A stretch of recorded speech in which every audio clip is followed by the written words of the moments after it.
Violence is the pillar on which all societies are built, and its repression is tantamount to societal collapse. For societies to function, there must be a set of agreed-upon rules, which we call laws, to govern all individuals which comprise them. Without those rules to abide by, individuals would likely work against each other and societies would collapse, even assuming the goodwill of the individuals comprising a society. Having laws allows us to determine the point at which a dysfunctional individual must be stopped by force. Of course, laws are simply words. Spoken words or words on paper, but only words. Laws gain power through their enforcement, and enforcement is only possible through violence or the implied threat of violence. As an example, a man may pay off a speeding ticket because he thinks it's the right thing to do. But what stops him from deciding he doesn't feel like paying it is the threat of being forcefully taken to jail. And once in jail, what keeps him behaved is the threat of further confinement, which is achieved through violence. Thus, without violence, laws cannot be enforced. If laws cannot be enforced, the laws mean nothing. If the laws mean nothing, then nothing stops individuals from acting against the well-being of that society. And if nothing stops individuals from acting against the well-being of society, then the society will eventually collapse.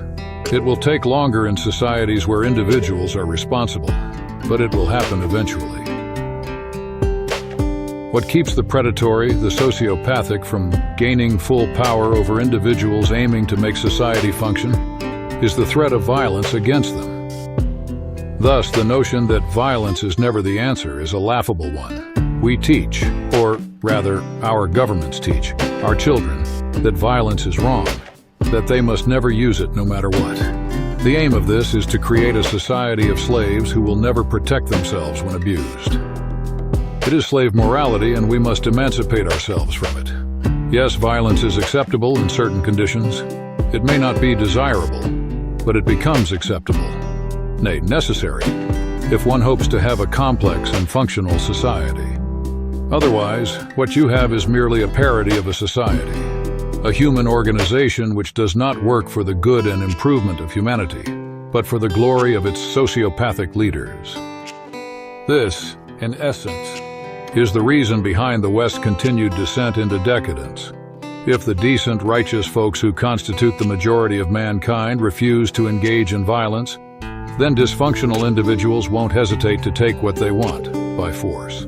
Over time, this will allow them to gain positions of power where they will weaken the laws even further and allow even more dysfunctionals into positions of power until we reach a point where the common folk are dominated by a handful of psychopaths, refusing to defend themselves as they believe violence is wrong, while letting violence be used to dominate them. Once such a point is reached, the less intelligent brutes will begin using violence not because they want freedom from the dominating castes, but merely because no one is stopping them. The decent folk refuse to use violence to stop them, while those in charge don't care.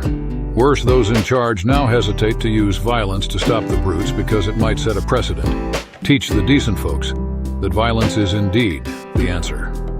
This is how we wind up with riots all over the place, and eventually, either when someone sees an opportunity to seize power or the decent folks finally have enough. Civil War. Once the Civil War blows over, people with power and the will to enforce laws will create their new state with new laws, but none can tell if these laws will be the kind which allow a civilized society. In conclusion, it is my belief that to prevent a total societal failure of the West, it is imperative to teach violence to people again. Teach them how to do it, when to do it, why they should do it. Remember that it is not a prayer which will keep the darkness at bay, but a sword.